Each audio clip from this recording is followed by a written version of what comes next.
Hello friends, Gurudev Datta. मैं अर्चना जानी गायत्री ज्योतिष कार्यालय में आप सबका स्वागत करती हूँ। जी हाँ फ्रेंड्स, मेरा आज का विषय है ममता बनर्जी।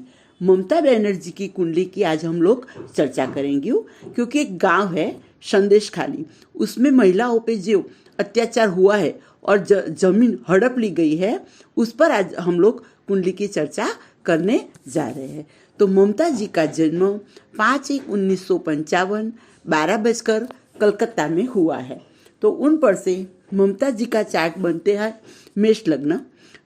मेष लग्न है, दूसरे स्थान में चंद्र है, तीसरे स्थान में केतु है, चौथे स्थान में गुरु, सप्तम स्थान में शनि है, अष्टम स्थान में शुक्र है, भाग्य भुवन में सूर्य बुध राहु है और लाभ भाव में मंगल है। और नवमांश में देखते हैं तो नवमांश में भी मेष लग्न उदित हो रहा है। दूसरे स्थान में शनि है, तीसरे स्थान में मंगल है, चौथे स्थान में राहु और गुरु का चांडाल योग बन रहा है, पंचम भाव में शुक्र है, सप्तम स्थान में सूर्य है, भाग्य भाव में बुध है, दसम स्थान में केतु है और लाभ भाव में चंद्र विराजमान है। तो उन पर से हम लोग देखते हैं। तो सबसे पहले कि ममता दीदी की कुंडली में नवमांश कुंडली देखते हैं तो और अभी देखते हैं तो व्यय स्थान में राहु, शुक्र ऊपर से राहु का गोचर भ्रमण हो रहा है और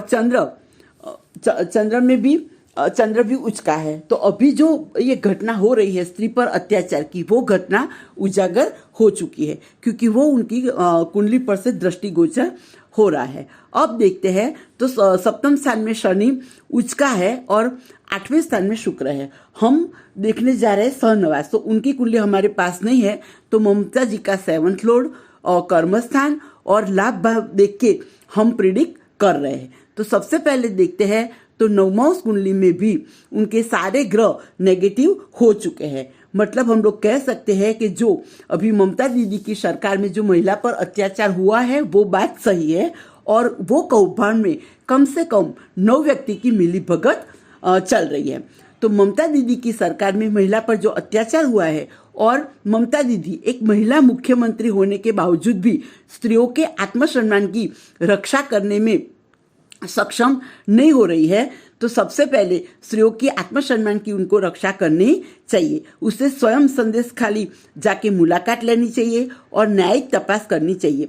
अगर ममता दीदी ऐसा नहीं कर रही है तो कम से कम उसमें 6 से 9 व्यक्ति को जेल जाने की शक्यता है और सरकार मतलब कोर्ट उसमें इंटरफियर करेगी और न्यायिक तपास का आदेश देगी, क्योंकि अभी गोचर में शुक्र मंगल में मकर में चल रहे हैं और चंद्र भी कर्क में भ्रमण हो चुका है। तो कम से कम ये 15 दिन में 9 व्यक्ति की धरपकड़ होना निश्चित है। अगर ममता दीदी इंटरफियर नहीं कर रही है तो 15 मार्च के बाद वहाँ राष्ट्रपति शासन भी लग सकता है।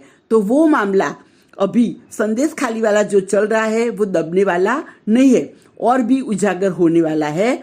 और उनकी सारी चीज़ों की जो बंगाल वेस्ट बंगाल है उसमें जो ममता बनर्जी मुख्य प्रधान है तो उन पर भी कहीं ना कहीं इफेक्ट होने वाली है। और इस चुटनी में ममता बनर्जी को भी कहीं सीटों का लॉस भी होने की शक्यता है और ममता बनर्जी की जो अभी एक अच्छी छवि है वो भी बिगड़ने जा रही है। तो ममता जी की फर्ज होती है कि उनको न्यायिक तपास करके स्त्रियों की आत्मसम्मान का रक्षण करना चाहिए, नहीं तो उनको चुनाव में सीटों का भी नुकसान पड़ सकता है।